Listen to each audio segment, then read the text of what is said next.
Hi friends, ഇന്ന് നമ്മൾ പുതിയൊരു യൂണിറ്റ് സ്റ്റാർട്ട് ചെയ്യാൻ പോവാണ്. Data structures and algorithms. ഈ ഒരു വീഡിയോയിൽ എന്താണ് ഡാറ്റ സ്ട്രക്ചർ, എന്തിനാണ് ഡാറ്റ സ്ട്രക്ചർ യൂസ് ചെയ്യുന്നത് എന്നുള്ള ബേസിക് ഇൻഫോർമേഷൻ ആണ് എക്സ്പ്ലെയിൻ ചെയ്തിട്ടുള്ളത്. നമുക്ക് സ്റ്റാർട്ട് ചെയ്യാം. ഇവിടെ രണ്ട് ഇമേജസ് കാണാം. സപ്പോസ് ഒരാൾ പുറത്തു പോവാണ്. അയാൾക്ക് ഈ രണ്ട് കബോർഡ്സിൽ നിന്ന് ഒരു ഡ്രസ്സ് ആവശ്യമായിട്ടുണ്ട്.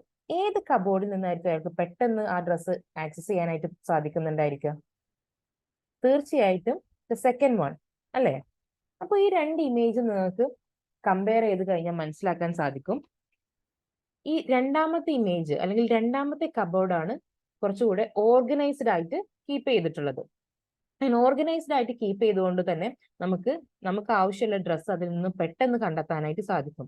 അതുപോലെ തന്നെ നമുക്ക് ഇനി ന്യൂ ഡ്രസ്സസ് അതിലേക്ക് ആഡ് ചെയ്യണമെന്നുണ്ടെങ്കിൽ അതിന് സ്പേസും അത്യാവശ്യം ഈ രണ്ടെണ്ണം കമ്പയർ ചെയ്യുമ്പോൾ ഇതിൽ കൂടുതലായിട്ട് നിങ്ങൾക്ക് കാണാനായിട്ട് സാധിക്കും. ഈ രണ്ടാമത്തെ കബോർഡിൽ കുറച്ചുകൂടെ വേക്കൻറ്റ് സ്പേസ് നിങ്ങൾക്ക് കാണാനായിട്ട് സാധിക്കും, ഇല്ലേ?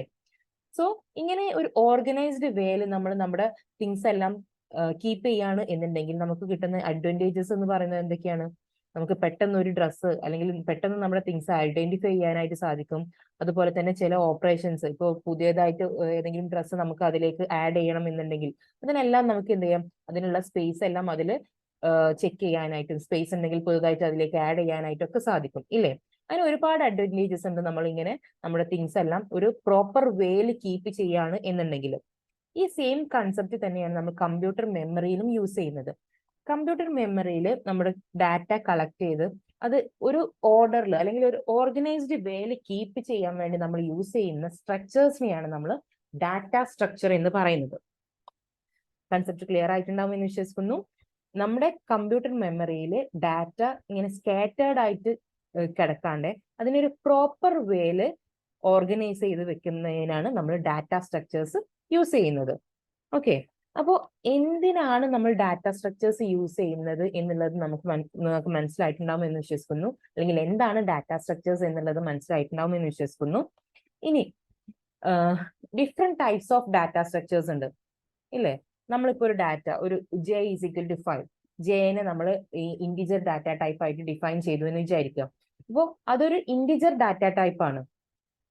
അതുപോലെ ഡിഫറെന്റ് ടൈപ്സ്, ഫ്ലോട്ട്, ബൂളിയൻ, അതുപോലെ തന്നെ ക്യാരക്ടർ, അറേ, ലിങ്ക്ഡ് ലിസ്റ്റ്, ഒരുപാട് ഡാറ്റ സ്ട്രക്ചേഴ്സ് അവൈലബിൾ ആയിട്ടുണ്ട്. ഇതിനെല്ലാം നമുക്ക് ബ്രോഡ്ലി രണ്ടായിട്ട് ക്ലാസിഫൈ ചെയ്യാം. പ്രിമിറ്റീവ് ഡാറ്റ സ്ട്രക്ചർ എന്നും അതുപോലെ തന്നെ നോൺ പ്രിമിറ്റീവ് ഡാറ്റ സ്ട്രക്ചർ എന്നും. എന്താണ് ഇവ തമ്മിലുള്ള ഡിഫറൻസ് എന്ന് പറയുന്നത്? മെയിൻ ഡിഫറൻസ് എന്ന് പറയുന്നത്, ഇപ്പോൾ നേരത്തെ ഞാൻ പറഞ്ഞു J = 5 എന്ന് പറഞ്ഞിട്ടുള്ള ഒരു എക്സാമ്പിൾ. ആ ടൈമിൽ അറ്റ് എ ടൈമിൽ J എന്ന് പറയുന്ന വേരിയബിളിന് ആ 5 എന്ന് പറയുന്ന വാല്യൂ മാത്രമേ ഹോൾഡ് ചെയ്യാൻ പറ്റുള്ളൂ, ഇല്ലേ?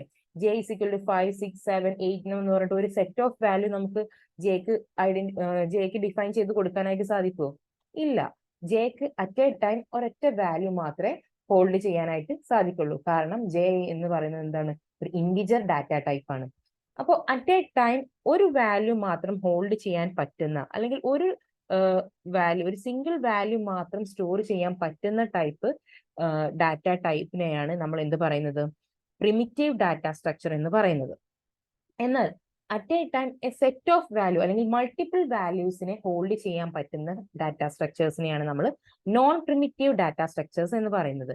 നോൺ പ്രിമിറ്റീവ് ഡാറ്റ സ്ട്രക്ചേഴ്സിന് എക്സാമ്പിൾസ് ആണ് അറേ, അതുപോലെ തന്നെ ലിങ്ക്ഡ് ലിസ്റ്റ്, ട്രീ, ഗ്രാഫ്. ഇവയെല്ലാം നോൺ പ്രിമിറ്റീവ് ഡാറ്റ സ്ട്രക്ചേഴ്സിന് എക്സാമ്പിൾസ് ആണ്.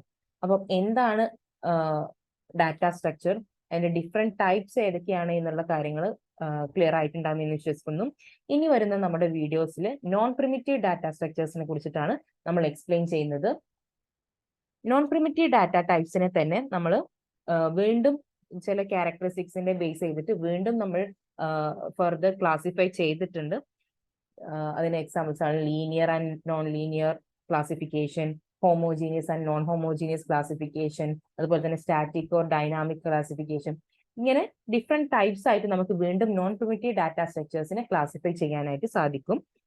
അപ്പോൾ ഇത്രയാണ് ഈ ഒരു വീഡിയോയിൽ ഞാൻ എക്സ്പ്ലെയിൻ ചെയ്തിട്ടുള്ളത്. എല്ലാവർക്കും മനസ്സിലായിട്ടുണ്ടാവും എന്ന് വിശ്വസിക്കുന്നു. എന്തെങ്കിലും ഡൗട്ട്സ് ഉണ്ടെങ്കിൽ നിങ്ങൾ കമന്റ് ചെയ്യാം. ഇനി വരുന്ന വീഡിയോസ് നെറ്റ് സിലബസ് ബേസ് ചെയ്തിട്ട് ഈ ഡാറ്റ സ്ട്രക്ചേഴ്സ് ആൻഡ് അൽഗോരിതംസ് എന്ന് പറയുന്ന ഈ ഒരു ടോപ്പിക്കിലെ ഈ ഒരു യൂണിറ്റിലെ മെയിൻ ടോപ്പിക്സ് അല്ലെങ്കിൽ മെയിൻ കണ്ടന്റ്സ് എക്സ്പ്ലെയിൻ ചെയ്തിട്ടുള്ളതായിരിക്കും. അതുപോലെ തന്നെ അതിലുള്ള മെയിൻ ക്വസ്റ്റ്യൻസും എക്സ്പ്ലെയിൻ ചെയ്യുന്നതായിരിക്കും. എല്ലാവരുടെയും സപ്പോർട്ട് ഉണ്ടായിരിക്കണം. Thank you.